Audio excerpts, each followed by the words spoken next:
Yeah. They really pushing this Terence Crawford steroid stuff. Yeah. I'm seeing it all over my timeline. You know, some dudes that's my peoples, but they feel that way. Yeah. I'm a little flabbergasted. I am too.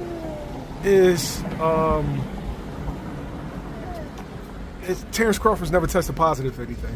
Canelo Alvarez has. But all I'm saying is Terence Crawford snack, Terence Crawford's on PEDs, look at Terence Crawford physically. What do you make of it? I don't know. I'm to the point, man. I'm ready to just call it hate, man, because first of all, this is the time to be very supportive of Terence Crawford, and I'm starting to feel like a lot of people getting paid to push narratives. I'm in the full 100% support of Terence Crawford. So with all that being said, guess what? If he did take something or he is taking something, I don't care. You know why? Because I know that Canelo get down like that. I know a lot of Mexicans. I know a lot of them. I got Mexican friends. You know what I mean? I got Mexicans that I done went through it with and all types of shit. I know a lot of Mexicans. I grew up with them.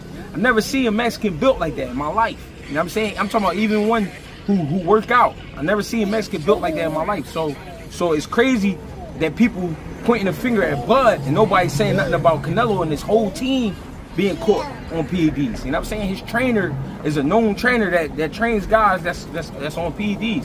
So say what you want about Victor Conte, say what you want about Bud Crawford. I'm supporting him. You know what I'm saying? I'm supporting him because this is a great fight, and I don't really want to focus on PEDs and things like that. I want to focus on the fight, and I think it's a great fight, and I think they're trying to take away from the fight. That's why I'm calling it hate, because why would you want to take away from this fight? It's going to be a great fight.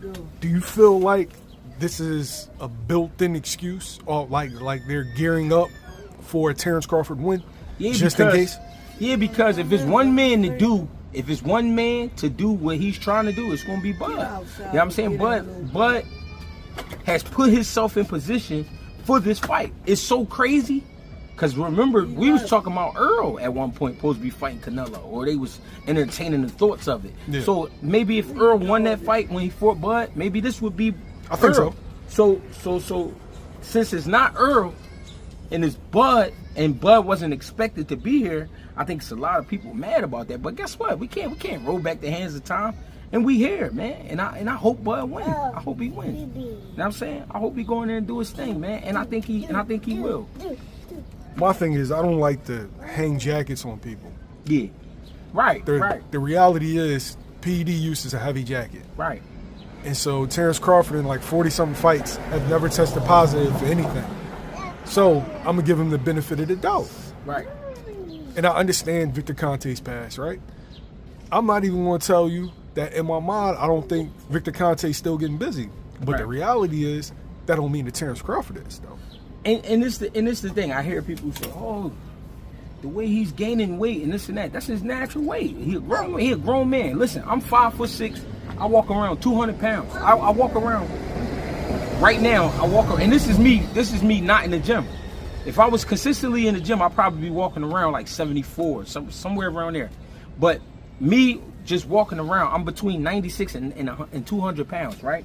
If I was to go start lifting weights right now and cutting up, my body naturally, because of the muscle memory, I'll start to cut up real fast and it'll look like I'm on something. You know what I'm saying? So people just saying that, it sounds stupid. It's a factor that people only see Terence Crawford fight week and then on a fight. And so their opinion of him is he looks this way. Yeah. I've seen Bud probably like once or twice a year, like the last 4 or 5 years. Yeah. He not a little dude, yo. And I told you this, Mill. I pay attention to frames. I pay attention to body shapes and shit, right? The way Bud body is, the reason people can't believe it, he always looks skinny because he coming from 35 and all of that, right?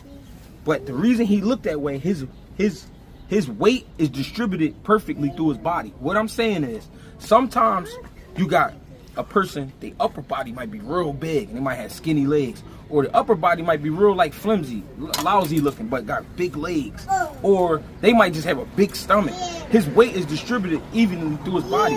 If you look at his arms and you look at his legs, his arms and his legs is the same size.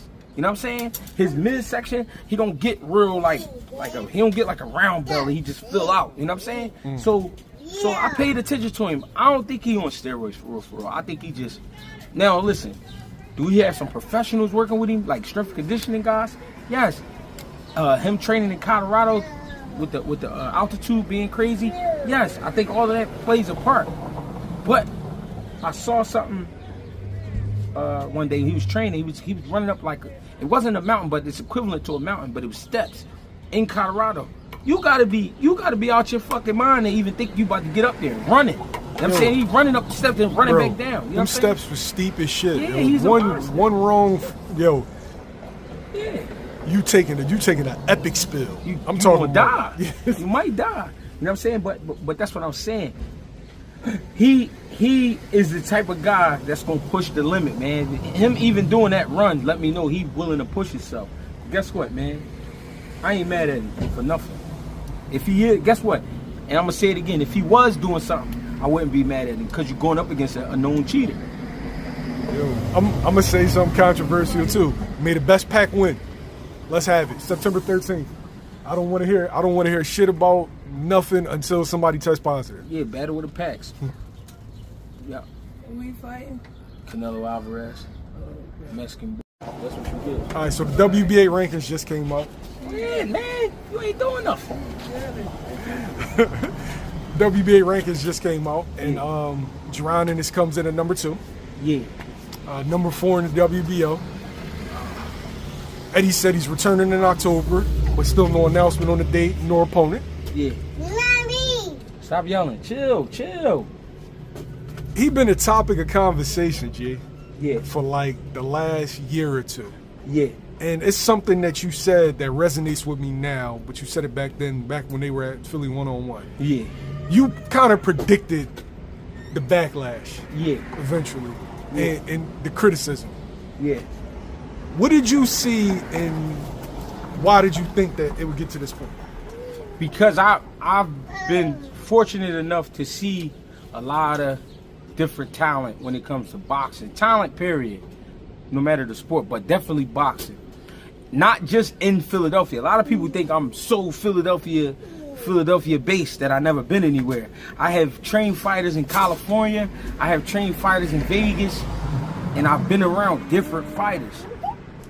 And I've seen fighters, you know, I've seen fighters on their good days and bad days. What I know about Boots Ennis is he gonna give you 100%. That's not normal.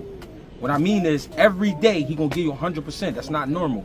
The average fighter takes breaks, or they take a break during training. You know what I'm saying? It's a lot I've seen. So then when you put him in the ring and he outclassing these guys and he knocking these guys out, the best they could come up with is, well, that guy had one arm, and that guy was missing a leg, and that guy, he had bad eyes, and that guy, they're going to come up with anything. When, at the end of the day, he's just a special fighter. I also realized that when he was a kid, I watched how he watched. You know what I'm saying? My awareness level was very high. So when I was in the gyms, and whenever I would see him, he was always studying. He was always watching. He was always working. Once he got started, I remember it being hate. Believe it or not, I remember it being hate when that kid decided to pick his career up as an amateur. Believe it or not, I've seen this. I've seen this with Boots Ennis already. When he was an amateur, it was guys, you know, Boots about to fight this and that, but he ain't like his brothers. I don't think he gonna be able to. You know what I'm saying? Motherfuckers saying all types of shit. He ended up doing a lot better than his brothers, even as an amateur. Made it to the Olympic trials. You know what I mean? He lost to Gary Russell. All right, cool. Olympic alternate and all that. Turned pro. As a manager should. They got him plenty of fights. Did what he had to do. Now that he here, people hate it because we've been trying to tell him for some years now, and they see it, but they was wrong in the beginning because he ain't that good, but they seeing how good he is, so they can't go back on their words. They don't want to go back and say, man, you know what, he is that good. They don't want to admit it, so it's a lot of hate. Plus, he from Philly. Some people don't understand what that means. Philadelphia, again, is the only city that get compared to states and countries in boxing. It's the only city. We only a city. We not. Philadelphia is not that big. I think our population is only probably like 2.5 million people. You know what I'm saying? So, and we go up against the world. So, you know what I mean? I think it's just one of them things. Let's talk about the criticism, right? Because first the criticism was he was an emo champion. Yeah. Then at the same time of him being an emo champion, he's only fighting smaller guys, right? Yeah. So then he goes and wins a world title against an undefeated dude. Yeah. And Who was an Olympian? yeah, and the smaller guys were inquiring about fighting him. Yeah. And now the same guys that criticized him for only fighting smaller guys and being afraid to move up in weight Yeah. are now criticizing him for not fighting those smaller guys and moving up in weight. Exactly. Can't win. So all Boots got to do is keep doing what he's doing. He the meanest thing walking around right now. Don't get it fucked up. How do you block that noise though, G? Like Can't. if you think about it, every week, currently, Noise. every week, there's a new narrative. And Yeah. guys like me, you, Breadman, all the guys that have talked glowingly about him, Yeah. we see it because they directed towards us. Yeah. But you can't block noise, man. You can only go in there and perform, and that's how you block the noise. You just perform. You can't stop noise, but noise is just noise. Noise never harm nobody. It get on your nerves. I mean, when the kids is in the other room, they making too much noise. They rustling around, slamming shit on the floor and all that. Yeah, it's making too much noise. But at the same time, ain't nobody getting hurt. So keep doing what you're doing. Keep beating these dudes up. I ain't gonna do nothing but laugh. I ain't even gonna do that. I told you so. Then again, I might though, because when I was at the fight with Stanionis, Bro, I'm doing it. yeah, when I was at the fight with Stanionis, Yo, shouts out to Brian Norman Sr., but Brian Norman Sr., you see him talking about, oh yeah, Stanionis was tailor-made and this and that. No. You was the dude that picked Stanionis. Right. You're on record picking Stanionis to beat him. right?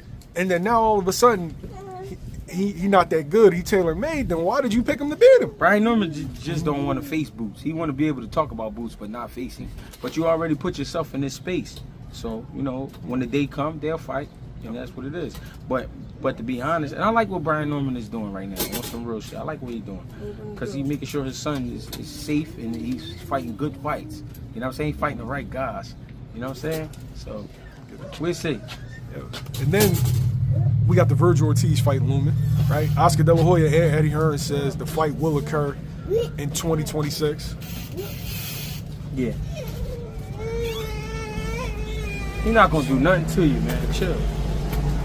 And yet, the topic of conversation is still ducking.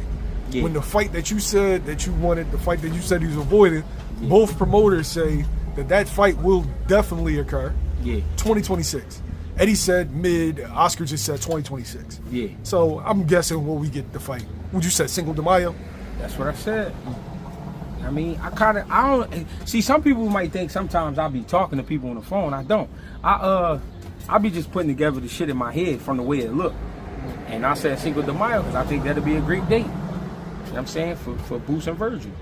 And that's what I believe. I think they will fight on 26. And if they don't fight on that date, I still think they're gonna fight in 26. But you know, and you said that Virgil might be fighting Keith, so we gotta see shit. We gotta see if he gonna make it past Keith.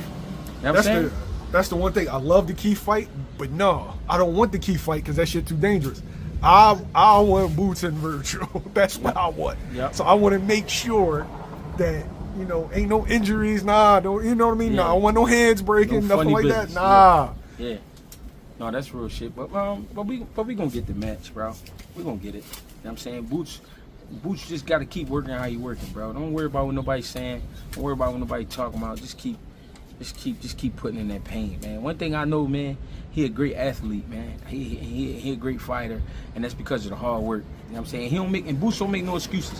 One thing I love about Boots, man, people say I don't criticize Boots. I criticize him to his face. I criticize him on camera. I talked about it when he fought Karen the first time.